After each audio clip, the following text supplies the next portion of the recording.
मुकाबले की उम्मीद है। असेंबली इंतखाब में शानदार कामयाबी के बाद नेशनल कॉन्फ्रेंस पूरी ताकत के साथ पंचायती चुनाव लड़ने की तैयारी कर रही है। पार्टी ने 2018 के पंचायती इंतखाब में हिस्सा नहीं लिया था। बाद में पार्टी की आला क़यादत ने अपने इस फैसले पर अफसोस भी जाहिर किया। सरकार में आने के बाद से पार्टी के हौसले बढ़े हुए हैं और पंचायती इंतखाब में वो इस कामयाबी को दोहराना चाहती है।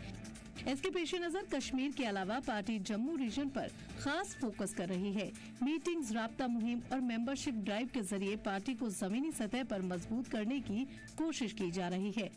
बता दें कि असेंबली इंतखाब में नेशनल कॉन्फ्रेंस को जम्मू खित्ते में कोई खास कामयाबी नहीं मिली थी।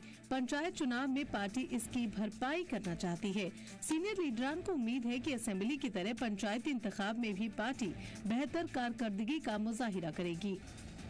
2018 के पंचायत इलेक्शन में जम्मू कश्मीर में कुल 74% वोटिंग हुई थी। सबसे ज्यादा 83.5% वोटिंग जम्मू खित्ते में हुई थी, जबकि कश्मीर में वोटिंग फीसद 44.4 ही रहा था। नेशनल कॉन्फ्रेंस जहां जम्मू में अपना बेस मजबूत करने की कोशिश कर रही है, वहीं बीजेपी कश्मीर में अपनी सियासी जमीन तलाशने में जुटी है। इसके पेश नजर बीजेपी की तरफ से बड़े पैमाने पर लोगों को पार्टी से जोड़ने की कोशिश की जा रही है। आम कारकुनों से लेकर पार्टी के सीनियर लीडरान भी इस मुहिम से जुड़े हुए हैं। यही नहीं, इलाकाई और बीजेपी की बढ़ती सियासी ताकत के सबब कांग्रेस आज भी अपनी सियासी जमीन वापस पाने के लिए जद्दोजहद कर रही है। क्योंकि एनसी से इत्तेहाद के बावजूद असेंबली इंतखाब में पार्टी को कोई खास कामयाबी नहीं मिली। जराये के मुताबिक पंचायत चुनाव में पार्टी नए चेहरों पर दांव लगाना चाहती है ताकि कांग्रेस को खोई साख वापस मिल सके। जम्मू कश्मीर प्रदेश कांग्रेस कमेटी की क़यादत ने पार्टी कारकुनात से जम्मू कश्मीर में आइंदा पंचायत और लोकल बॉडीज इलेक्शन की तैयारियों को तेज करने की हिदायत दी है। असेंबली इंतखाब के बाद कश्मीर में पीटीपी के सियासी मुस्तकबिल पर भी सवाल उठने लगे हैं। असेंबली में उसके मेंबरान की तादाद घटते घटते 3 तक पहुंच गई है। दीगर इलाकाई पार्टियों ने भी उसके वोट बैंक में सेंध लगा दिया है। ऐसे में पंचायत इलेक्शन पीडीपी के सियासी बका के लिए बड़ा टेस्ट हो सकता है। जम्मू कश्मीर में कुल 4,251 पंचायतें हैं। पंचायत इंतखाब में 65 लाख से ज्यादा वोटर सरपंच और पंचों को मुंतखब करेंगे। हर पंचायत से एक सरपंच चुना जाता है। सबसे ज्यादा 402 पंचायतें बारामूला जिले में हैं। 4 जिलों में 300 से ज्यादा पंचायतें हैं। इसमें कुपवाड़ा में 385, अनंतनाग में 335, राजौरी में 312 और जम्मू में 305 पंचायतें हैं। 5 अजला में 200 से ज्यादा पंचायतें हैं, जिसमें बडगाम में 296, कठुआ में 257, डोडा में 237, उधमपुर में 236 और पुंछ में 229 पंचायत हैं। वहीं पुलवामा में 190, कुलगाम में 178, रियासी में 153, बांदीपुरा में 151, रामबन में 143, किश्तवाड़ में 136, गांदरबल में 126 और सामा में 101 पंचायतें हैं। सबसे कम 21 पंचायत श्रीनगर जिले में और शोपियां में सबसे कम 21 पंचायत श्रीनगर जिले में और शोपियां में 98 पंचायत हैं। ब्यूरो रिपोर्ट, केसर टीवी। तो फिलहाल सवाल कई सारे हैं कि आखिर इन पंचायत और बल्दिया के इंतखाबात का क्या कुछ असर देखने को मिलेगा। पिछली मरतबा जो इलेक्शंस हमने देखे लोकसभा के, विधानसभा के, उसमें जो रिजल्ट देखने को मिले थे, क्या उसी तरीके से रिजल्ट अब देखने को मिलेगा? मेरा ख्याल है कि शायद नहीं, क्योंकि जम्मू कश्मीर में 75% आबादी रूरल एरियाज में रहती है, देही इलाकों में रहती है और करीब 24.81% के करीबन 25% मानिए 25% आबादी शहर में रहती है और उसमें से भी एक बड़ी आबादी है जो गांव से रोजगार की तलाश में शहरों का रुख करती है। तो आबादी के तनासुब के हिसाब से अगर तरक्की का रुख देखा जाए तो शायद आपको ये पता चलेगा कि इस मरतबा का जो ये इलेक्शन होगा, बल्दिया का हो या फिर पंचायत का हो, ये काफी खास होने जा रहा है, क्योंकि तरक्की का तनासुब देही इलाकों में ना के बराबर है और कोई एक पार्टी ये दावा नहीं कर सकती कि उसने कुछ गांव में कुछ ऐसा काम किया हो जो गांव के लोगों को फायदा हुआ हो, इल्ला माशाअल्लाह। हमारे साथ आज के इस डिबेट में खास मेहमान हैं नासिर लोन साहब, जेकेएनसी के स्पोक्स पर्सन हैं, एडवोकेट शौकत अली साहब हैं, स्पोक्स पर्सन हैं पीडीपी के, और गुलाम हसन साहब हमारे साथ जुड़े हुए हैं, सीनियर लीडर हैं बीजेपी के। सीधा जनाब नासिर लोन साहब, आपसे शुरुआत करते हैं। वेलकम है आप तीनों मेहमानों का हमारे साथ इस खास प्रोग्राम में। सवाल यह है कि जिस तरीके की आपने बादशाहत बरकरार रखी थी पिछले इलेक्शंस में, क्या इस आने वाले इलेक्शन में भी ये उम्मीद की जा सकती है?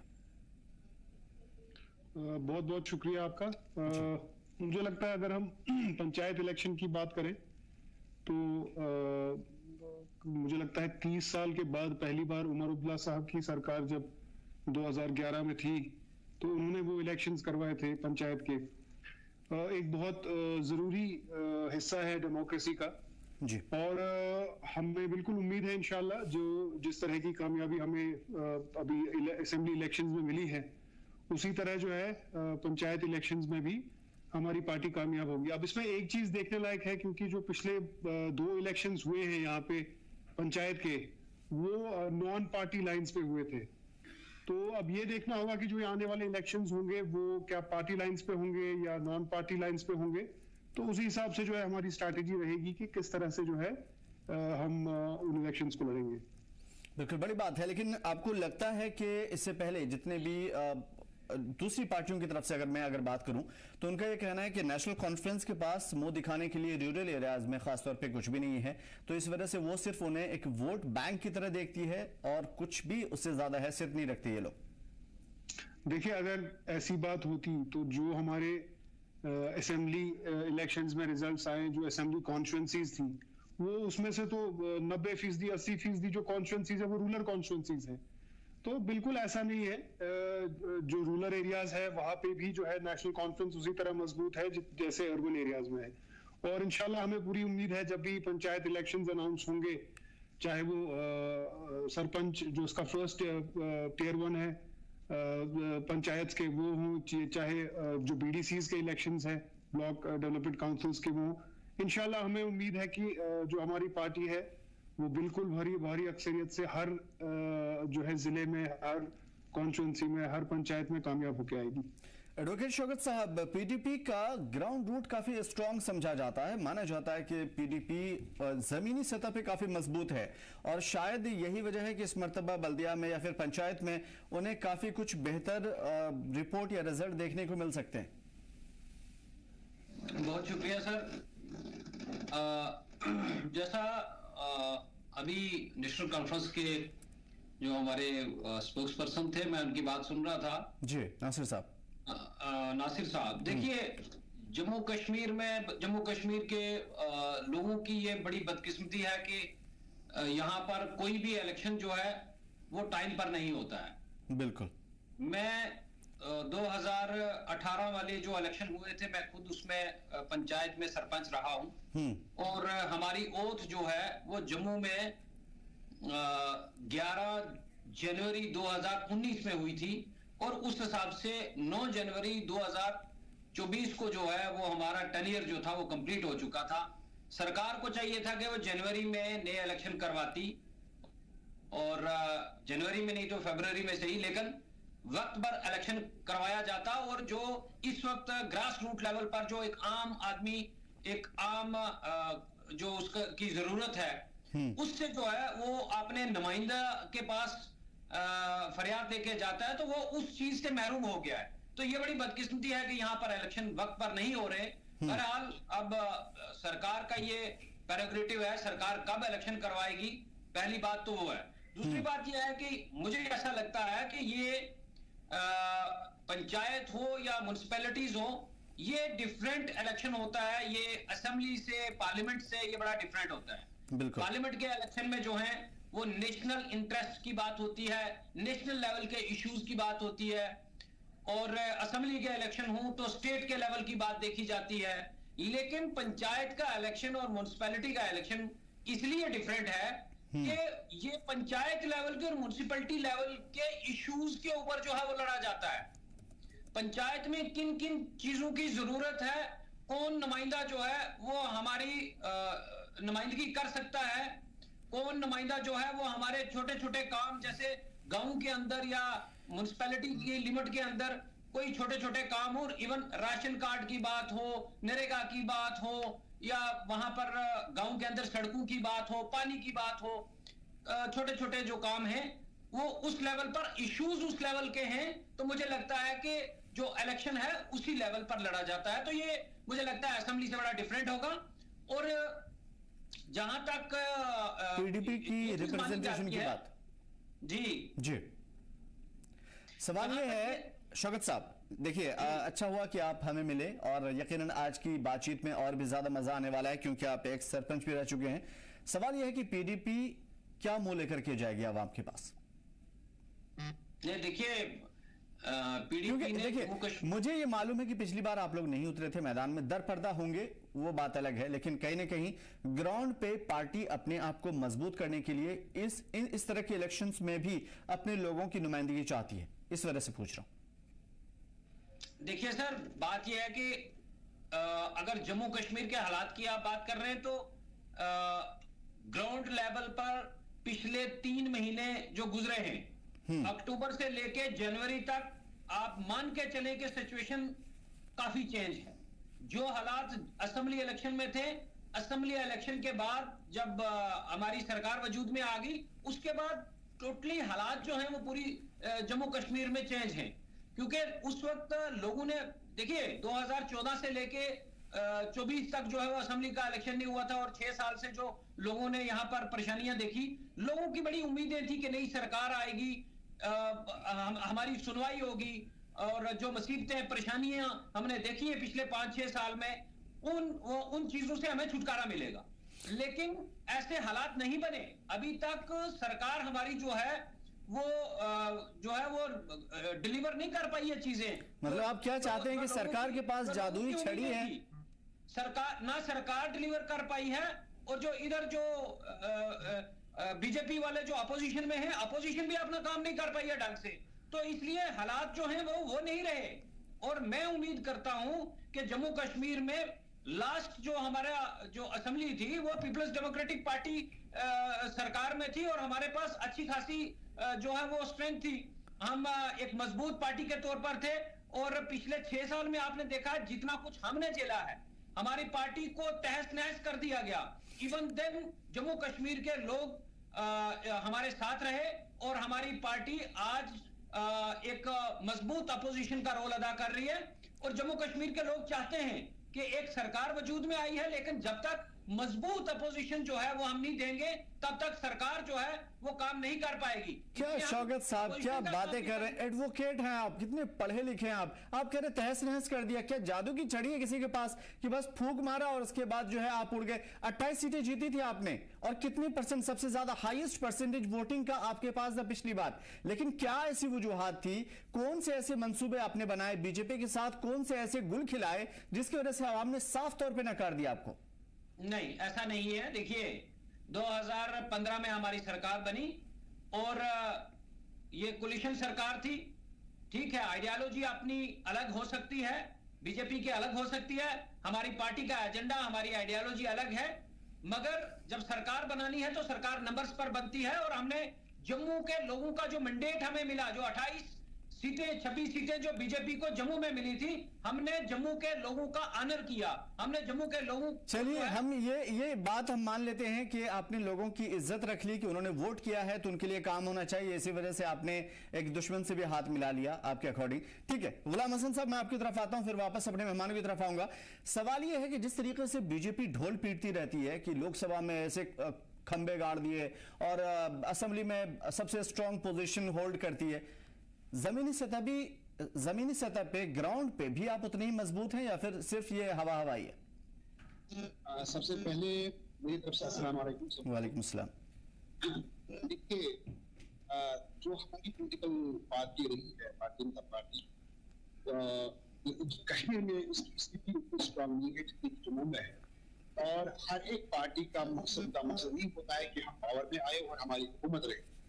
और नेशनल कॉन्फ्रेंस ने भी वैसा ही किया, जैसे कि लास्ट टाइम उसने 2018 में इन लोगों ने बाइकआउट किया था और पीडीपी ने भी वैसा ही किया था।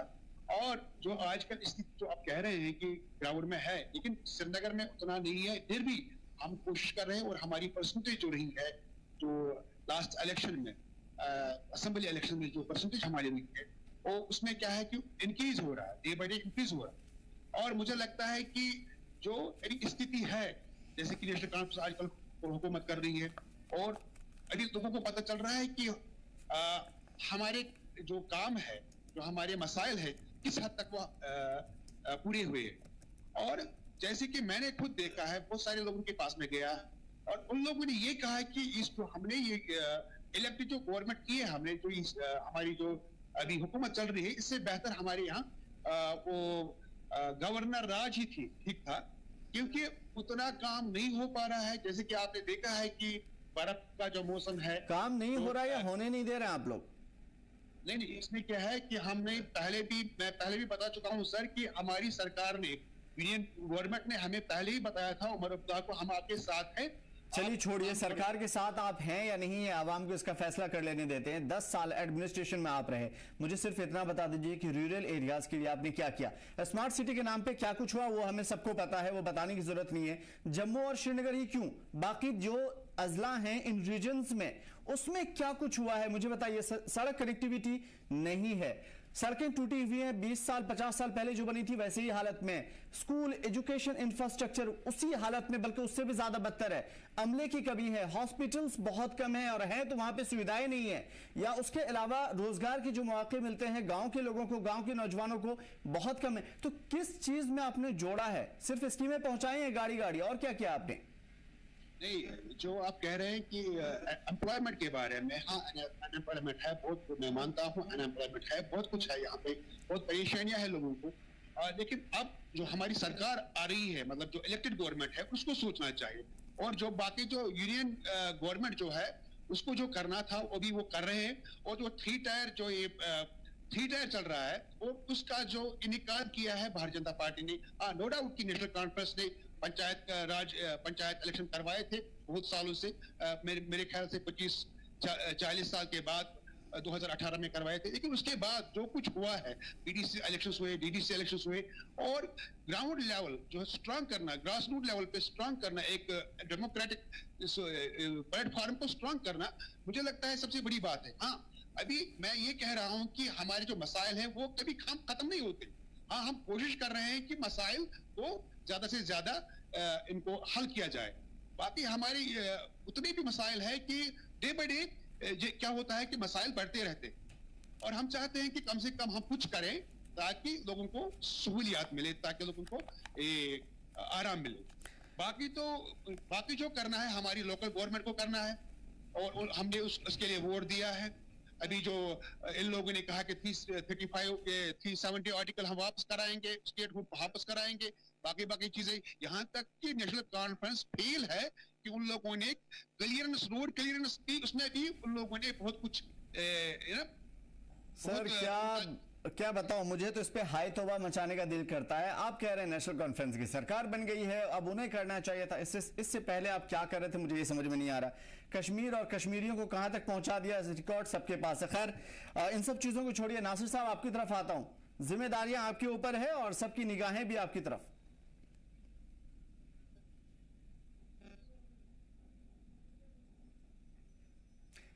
नासिर साहब, शायद आपकी आवाज हम तक नहीं पहुंच पा रही है, देख लीजिएगा म्यूट। जी सॉरी, जी हाँ सॉरी, बोलिए। पहले तो ये कि अगर एलजी इंतजामिया ने जो पिछले 5 साल यहाँ पे बीजेपी इनडायरेक्टली रूल कर रही थी थ्रू एलजी's ऑफिस, अगर उन्होंने अच्छा काम किया होता, अगर लोग उससे खुश होते, तो असेंबली के नतीजे भी वैसे ही होते। जो नताइज आए और जो भारी जो है अक्सरियत नेशनल कॉन्फ्रेंस को मिली, उसकी एक सबसे बड़ी वजह ये भी थी कि जो ये फेलियर था एडमिनिस्ट्रेशन का, एलजी एडमिनिस्ट्रेशन का, जो लोग नाखुश थे पिछले 5 साल में, जिस तरह से फैसले थोपे जा रहे थे और लोगों की सुनवाई नहीं हो रही थी, किसी से कहीं जो है अपने दुख दर्द सुनाने के लिए वो बात तक नहीं कर पा रहे थे।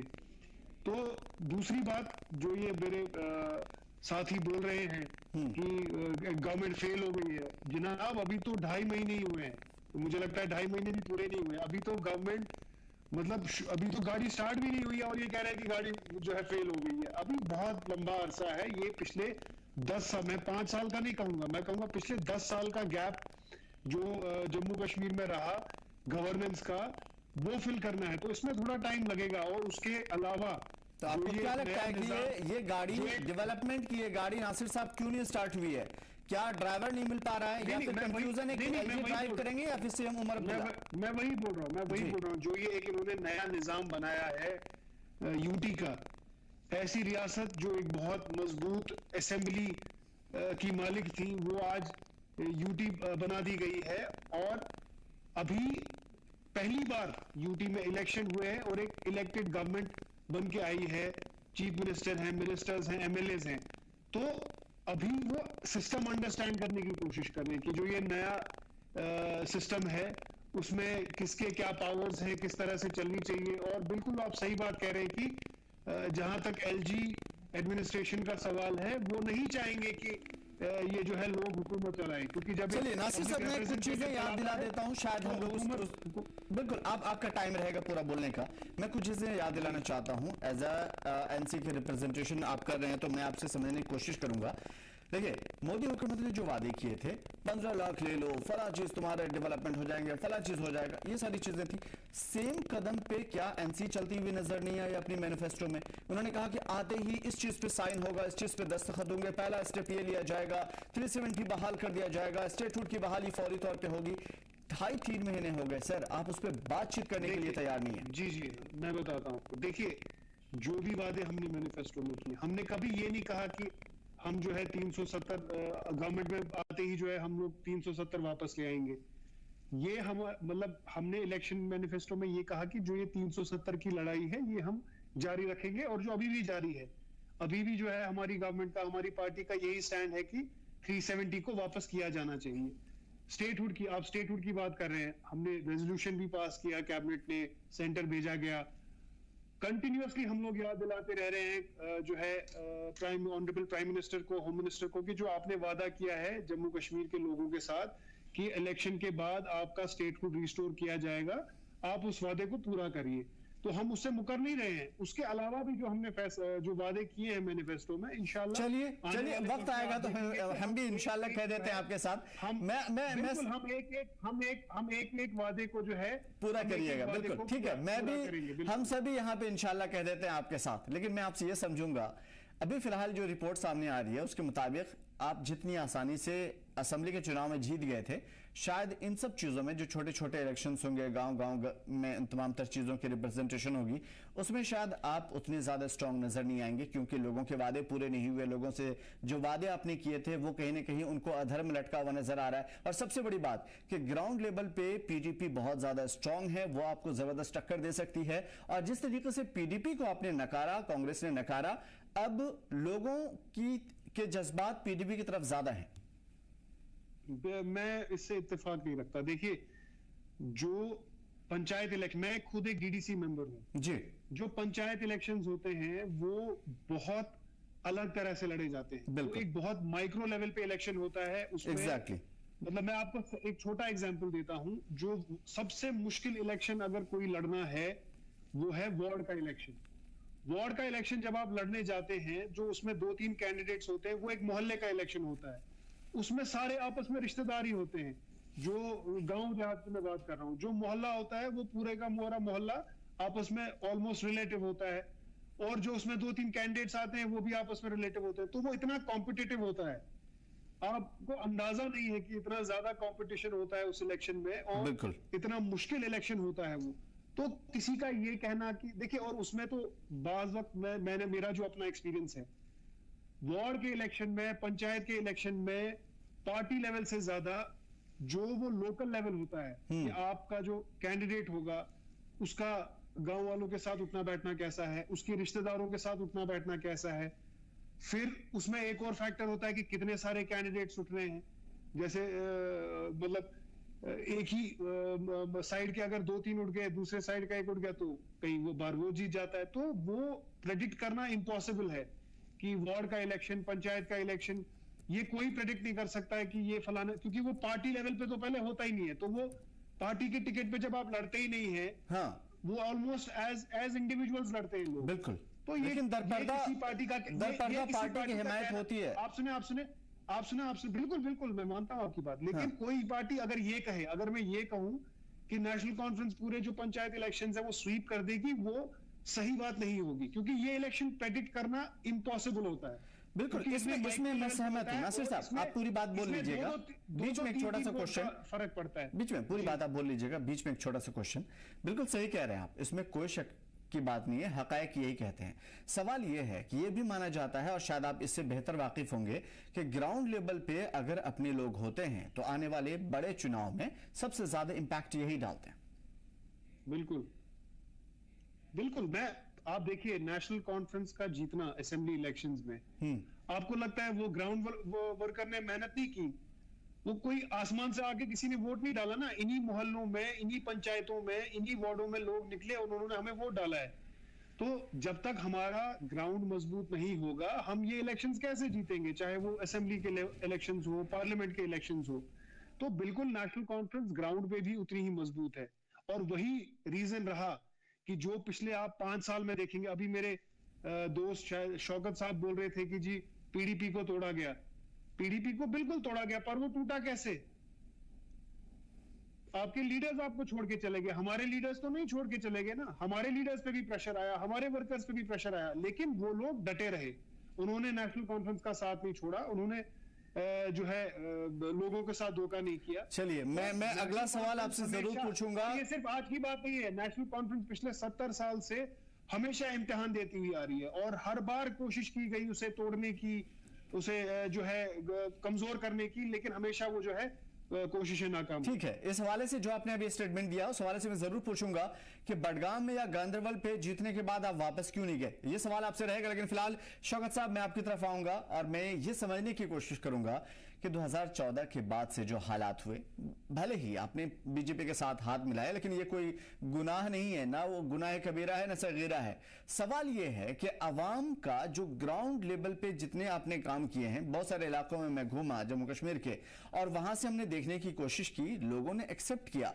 कि पीडीपी ने ये काम करवाया था। कई ऐसे इलाके हैं जो मैं मिसाल दे सकता हूं। मैं आपसे ये समझने की कोशिश करता हूं कि आपको क्या लगता है कि आने वाले चुनाव में आप ग्राउंड पे अपने आप को मजबूत करके फिर से अपनी पार्टी को सरे फहरिस्त लाने में कामयाब हो पाएंगे? क्योंकि अवाम का एक बड़ा तबका आपसे कई वजह से नाराज है, और शायद नाराजगी की वजह आप समझते हैं।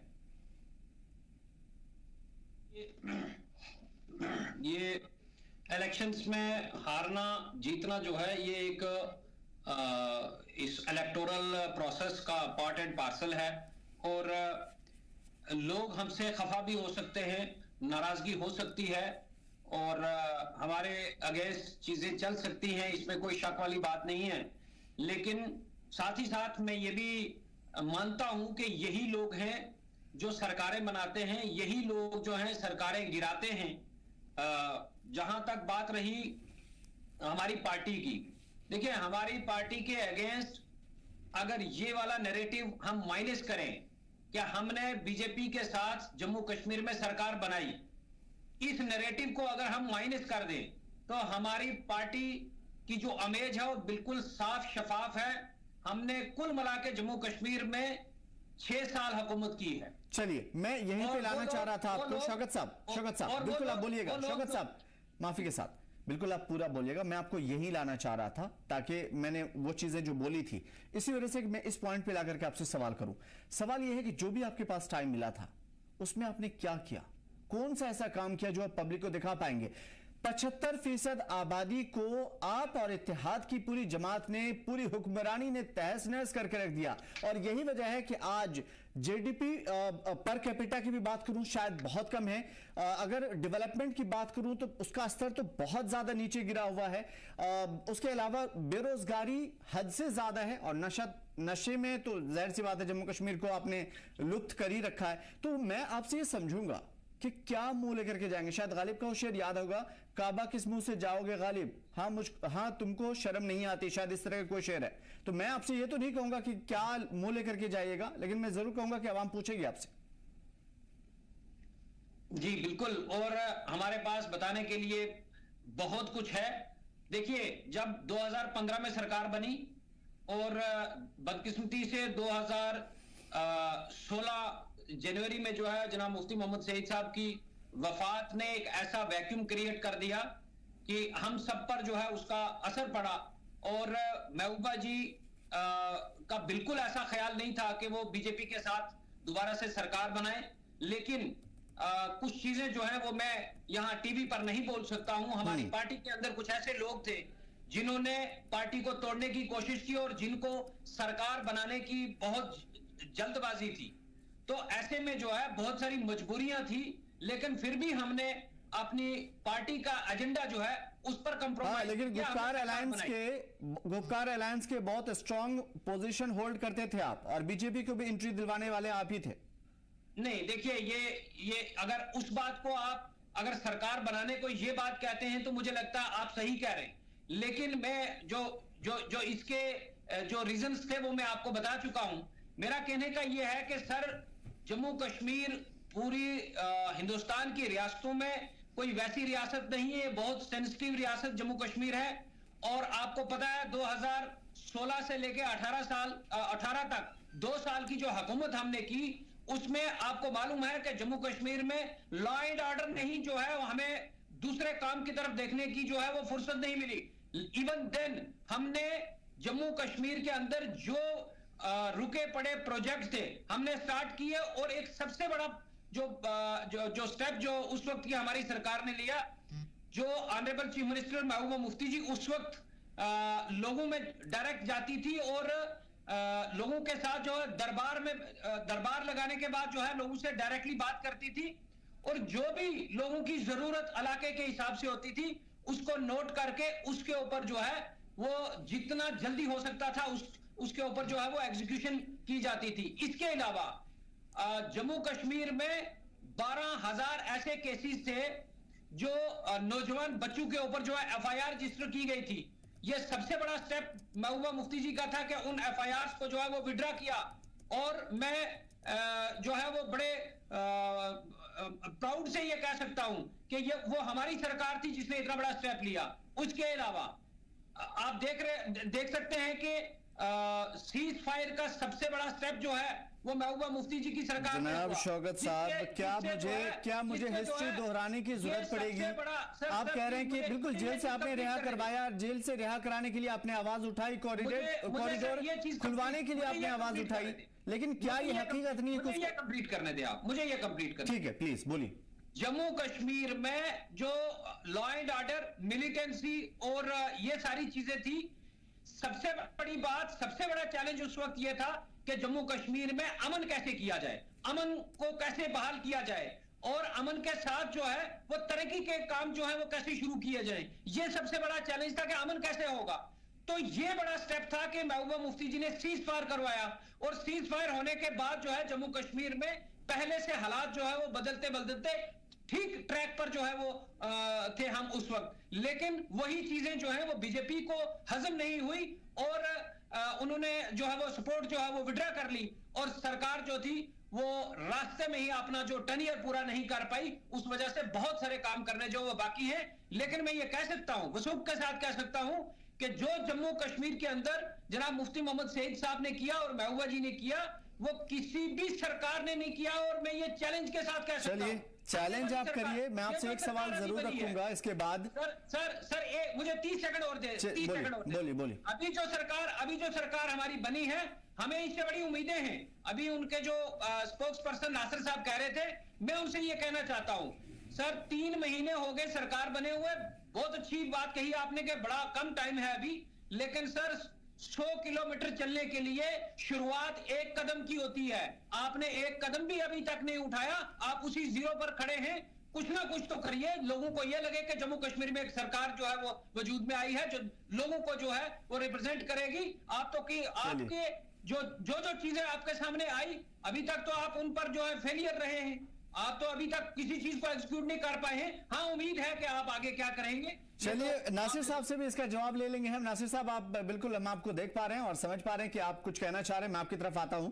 गुलाम हसन साहब से बहुत देर से बात नहीं हो पाई। गुलाम हसन साहब, आप ये बिल्कुल मत कहिएगा कि हमने चिनाब ब्रिज बनवा दिए, डेवलपमेंट के ये प्रोजेक्ट दे दिए, वो प्रोजेक्ट दे दिए। देखिए ग्राउंड लेवल पे क्या स्थिति है हम सभी को मालूम है और आप भी जानते हैं बखूबी। मेरा सवाल ये है कि क्या बड़े चुनाव के लिए बीजेपी बनी है, या फिर ग्राउंड पे कश्मीर में खासतौर पे वादी के अजला में, डिस्ट्रिक्ट्स में जहां पे आपकी पोजीशन बहुत कमजोर है, वहां पे भी आप कुछ गुल खिलाएंगे? देखिए, नेशनल कॉन्फ्रेंस और पीडीपी की जो बात है, इन लोगों ने हुकूमत और भारतीय जनता पार्टी कोलिशन में थी। जब पीडीपी की हुकूमत हुआ करती थी तब कोलिशन एक पार्टनर की तरह उन लोगों ने काम, भारतीय जनता पार्टी ने काम किया है। लेकिन अगर हम सरकार में होते, और मुझे लगता है कि बहुत कुछ किया होता है, लेकिन और आजकल जो महसूस कर रहे हैं यहाँ के लोग, कश्मीर के लोग जो महसूस कर रहे हैं, उनको लगता है कि काश बीजेपी की हुकूमत होती। और मैं चाहता हूं कि वो हमें मैंडेट दे। अगर यहाँ के लोग हमें मैंडेट दे, जैसे कि जम्मू के लोगों ने हमें मैंडेट दिया है, अगर यहाँ के लोग हमें मैंडेट देते तो मैं गारंटी के साथ ये कहता कि भाई हमने ये काम किया है। फिर भी हमारा जो मैंने अभी कहा परसेंटेज बढ़ा है और हम ग्राउंड लेवल पे काम कर रहे हैं। इंशाल्लाह इसमें टाइम लगेगा। जैसे कि आपको पता है कि कांग्रेस की जो हुकूमत थी, कांग्रेस पार्टी जो थी, वो कब से 1947 से आज तक वो काम कर रही है और रियासत जम्मू कश्मीर में भी उसने काम किया है। लेकिन उतना स्टेटस के पास नहीं है कि जितना स्टेटस हमारे भारतीय जनता पार्टी को है। और हमारी भारतीय जनता पार्टी को मुझे लगता है कुछ साल ही हो गए इंट्रोड्यूस हुए, कुछ साल ही हुए हैं भारतीय जनता पार्टी इंट्रोड्यूस हुई है जम्मू कश्मीर में। और आप खुद देख लीजिए आज कहां तक पहुंचे। जबकि पीडीपी जिसने हुकूमत की है यहाँ पे बहुत 2 बार और मेजॉरिटी के साथ उन लोगों ने हुकूमत की है, और आज देखिए आप उनके पास खाली 3 सीटें। अब इंशाल्लाह रहमान हम कोशिश कर रहे हैं, और ये भी पता है आपको कि यहाँ की जो कश्मीरी अवाम जो है वो बिल्कुल नाराज है भारतीय जनता पार्टी के उसके कार्यों से। जैसे कि हमने एब्रोगेट किया है 370 आर्टिकल जो हमने एब्रोगेट किया है, उसकी वजह से जो फायदा मिला है वो नेशनल कॉन्फ्रेंस को मिला है। और लोगों को लगा कि भाई आप जो है नेशनल कॉन्फ्रेंस वाली है, नया खेला तो अब आपने शुरू कर दिया। गुलाम हसन साहब, क्या क्या फायदे वो भी गिनवा दीजिए नेशनल कॉन्फ्रेंस पीडीपी को। वही है ना, नहीं हमने जो कुछ किया है 370 का रोना सर ये रो रहे हैं। इनका कहना है कि स्टेटहुड तक आपने, रियासत का दर्जा तक आपने इनसे छीन लिया, और आप कह रहे हैं कि फायदा इन दोनों पार्टियों को हुआ। कैसे? बिल्कुल इनका फायदा ऐसे ही हुआ है कि इन लोगों ने, लोग जो है वो अभी भारतीय जनता पार्टी के खिलाफ कर दिए इन लोगों ने, और उनका फायदा इनको मिला है। बाकी जो आप कह रहे हैं कि भारतीय जनता पार्टी ने क्या काम किया है वो आपके सामने है। और हाँ बिल्कुल मैं ये मानता हूं कि अनएम्प्लॉयमेंट है, उसके लिए सरकार को काम करना चाहिए। और जो नहीं सर, अनएम्प्लॉयमेंट छोड़ दीजिए, जो चीजें, जो दरी आप बिछा रहे हैं ना तरक्की के, उसके बारे में भी आपको हमसे बेहतर पता है कि वो कहां से शुरुआत हुई है उस चीज की। खैर, इस चीज के लिए हम दूसरे लोगों के ऊपर छोड़ते हैं, क्योंकि मैं किसी पार्टी का प्रवक्ता नहीं हूं, तो इस वजह से मैं इसका जवाब नहीं देना चाहता। नासिर साहब, मैं आपकी तरफ आऊंगा। बहुत देर से आप कुछ कहना चाह रहे हैं, फिर मैं अपना सवाल लूंगा। जी बिल्कुल। ये पहले आप देख लीजिए ना, इन्होंने एडमिट कर लिया कि बीजेपी ने जो फैसला लिया वो गलत लिया। उस 370 का जो वो फैसला था उसकी वजह से लोग इनके खिलाफ हो गए। आज तो ये खुद एडमिट कर रहे हैं।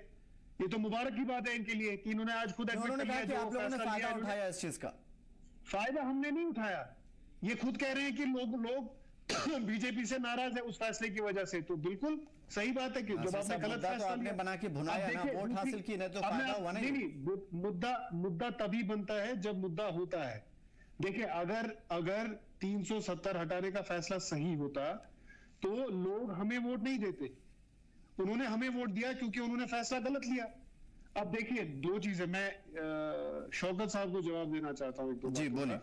ये बात कर रहे थे कि देखिए, पहले तो ये हमेशा जस्टिफाई करते हैं कि जी हमने बीजेपी के साथ गवर्नमेंट इसलिए बनाई क्योंकि उस टाइम पे जम्मू ने मैंडेट बीजेपी को दिया था।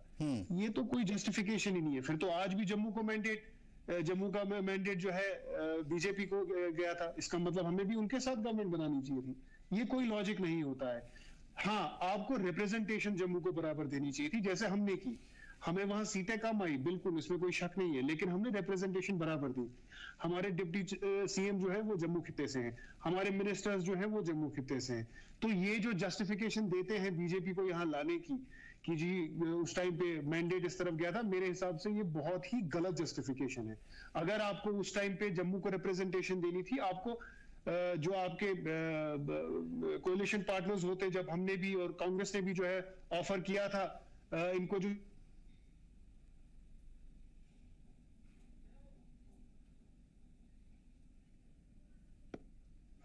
जी नासिर साहब। जी सॉरी, ये डिस्कनेक्ट। हाँ, कोई बात नहीं, बोलिए।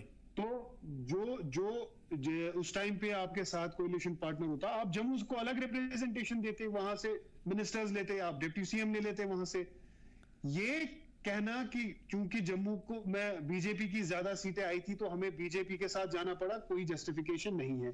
उसके बाद आप देखें पिछले 10 साल में ये बात कर रहे हैं मिलिटेंसी की। जनाब जब 2014 में इन्होंने गवर्नमेंट पकड़ी तब तो मिलिटेंसी खत्म हो गई थी, बहुत हद तक जो है मिलिटेंसी कंट्रोल हो गई थी। मिलिटेंसी जो दोबारा जन्मी है वो 2015 के बाद हुआ है, आप फिगर्स उठा के देख लीजिए। तो कहीं ना कहीं जो इन्होंने इनहेरिट किया था एक काफी हद तक पीसफुल कश्मीर, इन्होंने उसको वापस मिलिटेंसी की तरफ धकेल दिया। चलिए मैं आपसे पूछता हूं, यही वजह है कि आपने चुन चुन करके बदला लिया पीडीपी से। ये कुछ रीजंस है कि लोग जो है आज भी उन्हें माफ नहीं कर पाते। चलिए बीजेपी को माफ ना करे, हो सकता है, मैं मान लेता हूं थोड़ी देर के लिए, लोगों की अपनी सोच है। पीडीपी के साथ कहीं ना कहीं सौतेला रवैया आप लोगों ने अपनाया, क्योंकि जो मद्दे मुकाबिल है पहले उसे खत्म कर दो, बाकी कांग्रेस तो किसी लायक है नहीं और बीजेपी आपका मुकाबला कश्मीर में कर नहीं सकती। इसी वजह से आपने शुरुआती दौर से ही उनकी जड़ मिटानी शुरू कर दी।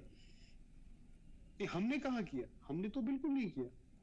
देखिए हमने तो सबसे बड़ा सैक्रिफाइस किया 2019 में जब पीएजीडी बनाया गया, उसमें तो सबसे बड़ा सैक्रिफाइस नेशनल कॉन्फ्रेंस ने किया और सबसे ज्यादा नुकसान पॉलिटिकली अगर हम देखें नेशनल कॉन्फ्रेंस का ही हुआ। तो हमने लार्जर इंटरेस्ट के, चलिए हो सकता है नासिर साहब आप भूल गए होंगे, मैं आपको याद दिला देता हूं, या फिर आप नहीं कहना चाह रहे हो लेकिन फिर भी मैं याद दिला देता हूं। मोहतरमा महबूबा मुफ्ती साहिबा लगातार इंतजार करती रही, फारूक अब्दुल्ला साहब या उमर अब्दुल्ला साहब की तरफ से एक फोन कॉल तक नहीं आया, उनसे पूछा भी नहीं गया।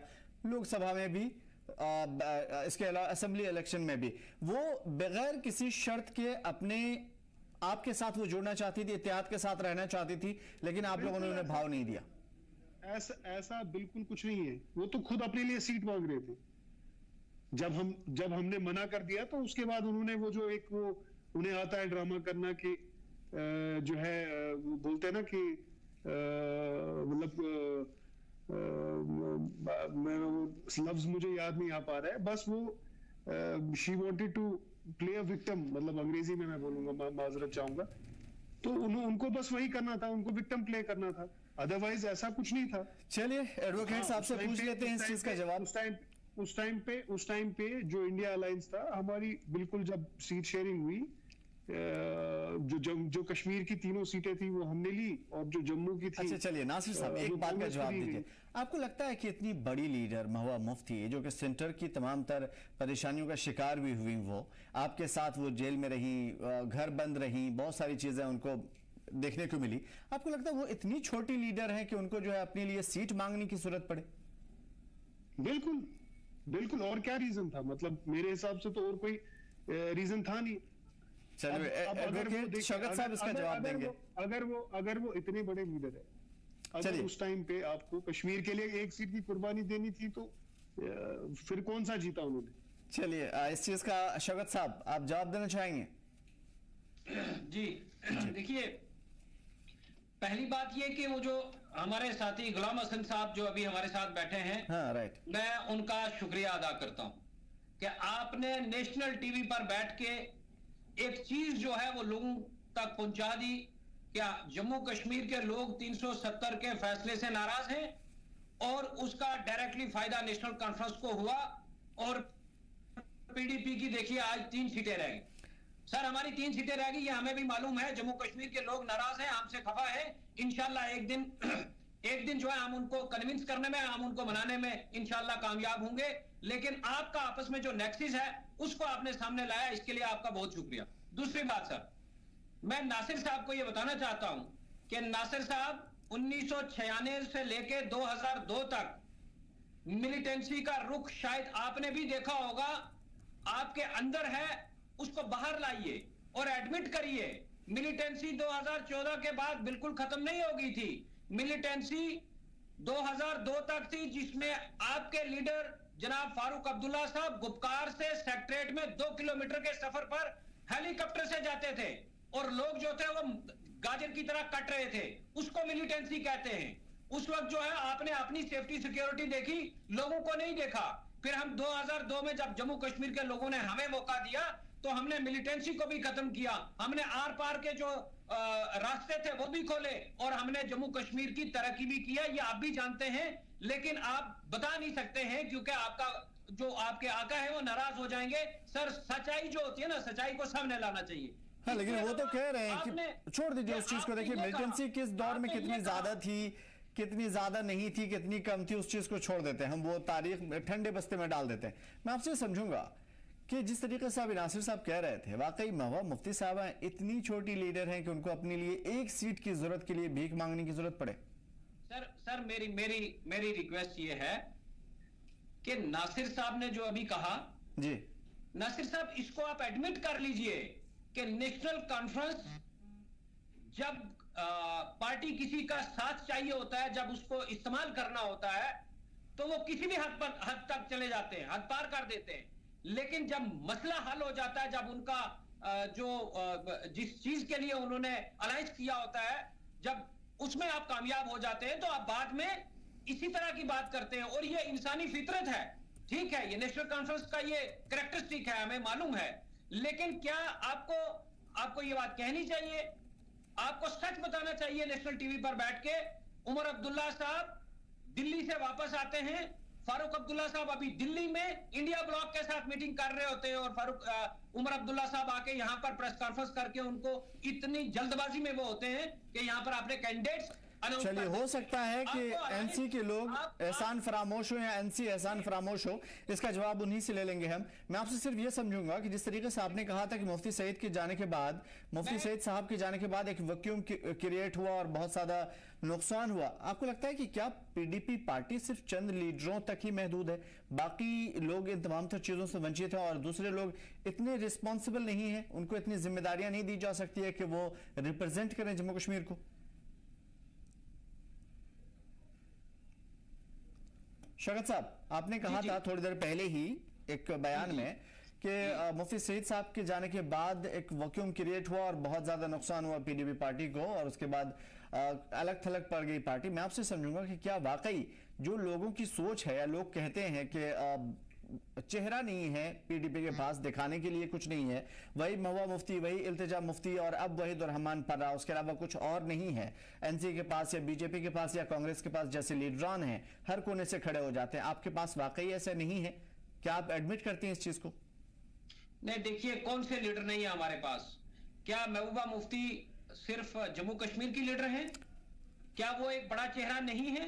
क्या उन्होंने जम्मू कश्मीर में कोई इलेक्शन नहीं जीता है?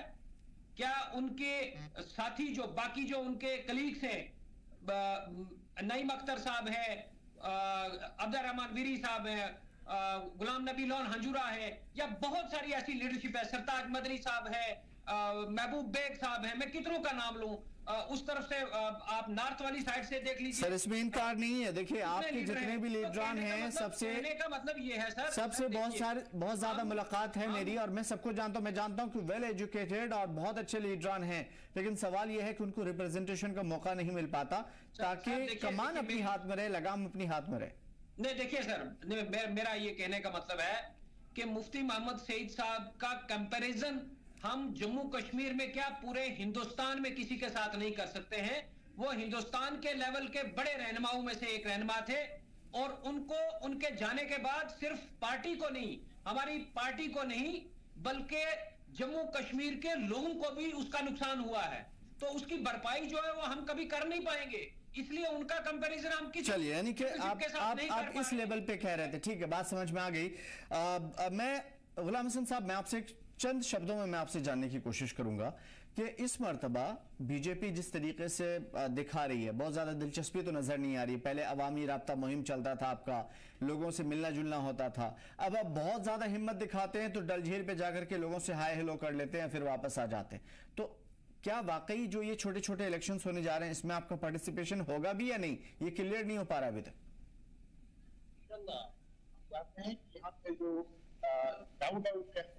अच्छी सी बात, हमारी पार्टी की बुनियादें हैं वो अच्छे से काम हो, और जो आने वाले जो इलेक्शंस है, इससे पहले आपको जो गवर्नमेंट इलेक्शंस जब भी होंगे तो उसके लिए हम तैयारी कर रहे हैं।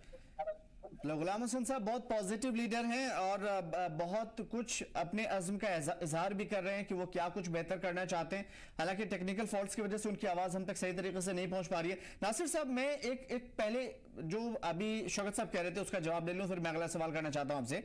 मैं समझो क्या वाकई एनसी एहसान फरामोश है जिस तरीके की बातें निकल करके सामने आई? देखिए, मैं इसका जवाब नहीं देना चाहता, इसका जवाब लोगों ने दे दिया।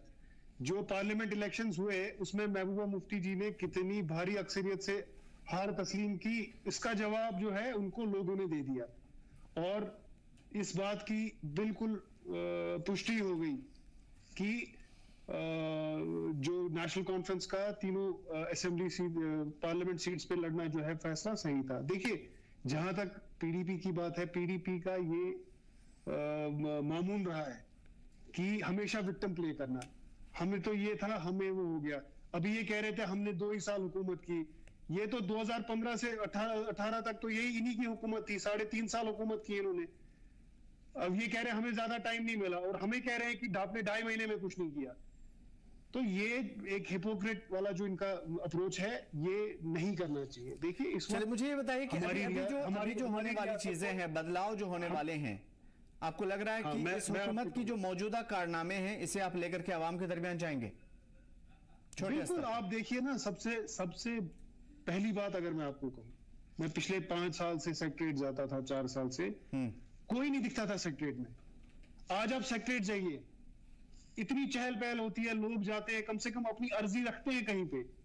और जहां तक लोगों के मसले मसाइल है, परसों जब बर्फ गिरी यहाँ कश्मीर में, जो हमारे मिनिस्टर्स थे, एमएलए थे, सब अपने इलाकों में थे, सब जो है एडमिनिस्ट्रेशन के साथ इन टच थे, उन्हें पुश कर रहे थे कि नहीं जी, जो है रोड्स क्लियर रहने चाहिए, बिजली जो है जल्द से जल्द रिस्टोर होनी चाहिए। और काफी हद तक चलिए आवाम को ही फैसला करने देते हैं कि क्या कुछ किया है इस हुकूमत ने। और अब एक